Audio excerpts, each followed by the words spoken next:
Arsenal 2, Bayern Munich 2 is how it's finished in the Champions League quarter-final, first leg at the Emirates. Sonny, you were just raging at me right then. You've seen the Harry Kane footage back. You think he should have seen red? He should have been sent off, mate. That was a clear elbow to the face. He got a yellow. How are they not VAR in that and upgrading that to a red, you know? It's just disgusting. He shouldn't be doing that, man. You know, and I'm obviously as an Arsenal fan and him being an ex-Tottenham player, but if anyone done that, yeah, that's common assault right there. If I turn around and elbowed you in the face right now, that police officer over there would probably nick me for it. What he done there was just disgusting, mate. And he's just a dirty player, and he needs to sort it out. Yeah, he's talented, but he gets a lot of, you know, poacher goals and all that. But at the same time, there's no need for that, man. Let's break it down then. Bukayo Saka goes through. Manuel Neuer rushes out as well. Stonewall penalty, or did he dive, in your opinion?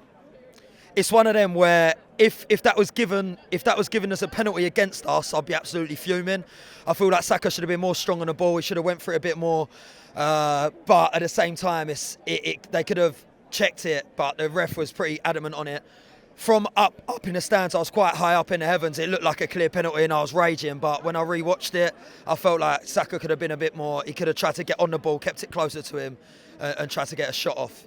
And then it'd have been in better shape. But yeah, I don't know. It wasn't a penalty for me, to be honest. When you look at Bukayo Saka and you look at the crunch time in the title race and also going into the Champions League as well, seems a bit leggy. Do you think that Mikel Arteta is genuinely overworking him or not? It's tough, man. He's shattered, you know. Every game he gets kicked about, but the way he plays football, he gives people opportunities to kick him about, you know. And yeah, I feel for Saka. He's a young man. He's got the old club on his shoulders. He could have done with coming off a bit earlier and maybe putting a Reece Nelson on. But it's tough because he's got the talent. You see him pop up and score goals, but there's just so much pressure on him. And you've got to remember, he hasn't been in this. He hasn't been in Champions League, quarterfinals, semi-finals, and he's still a young man. But, you know, I just pray that he gets some rest and, he you know, because there's so much potential for him to be a world-class player. He comes out with these world-class moments like that goal. And then, to be honest, I just felt that Arsenal in general, we felt the pressure, and yeah, we didn't get it over the line tonight, unfortunately. But we go to Germany, and hopefully the pressure's off a little bit, but I don't know, man. It's 50-50 if we're going to get through, so we'll see. If you look at those two first Bayern Munich goals, and you mentioned the lack of experience in Bukayo Saka, I think Jorginho might be the only person in this squad that's actually won a Champions League when he was with Chelsea. Do you think that the lack of experience with this squad is actually the downside? It's the one thing that is going to be the stumbling block to go into a Champions League final and eventually winning it? Potentially, it's just that pressure, dealing with that pressure. That's all it is. And if they can play with a sense of freedom and get that off their back. To be honest, I think Jorginho was all right tonight, but he still lacks that burst of energy. Still, yeah. It depends who he comes up against. But really, we need, like, Ødegaard really stepped up. Definitely man of the match. He seemed like he had 100% stamina and he wanted to win the ball.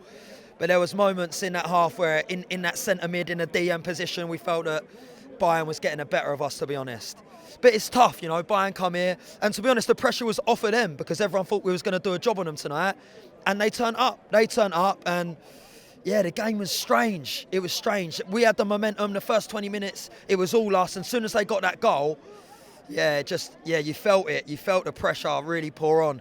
And that's where we kind of didn't rise to the challenge, to be honest. But Leo popped up, we got the 2-2, and we'll take that to Germany and see what we can do. Well, you're stepping into their backyard next week in Munich, the Allianz Arena.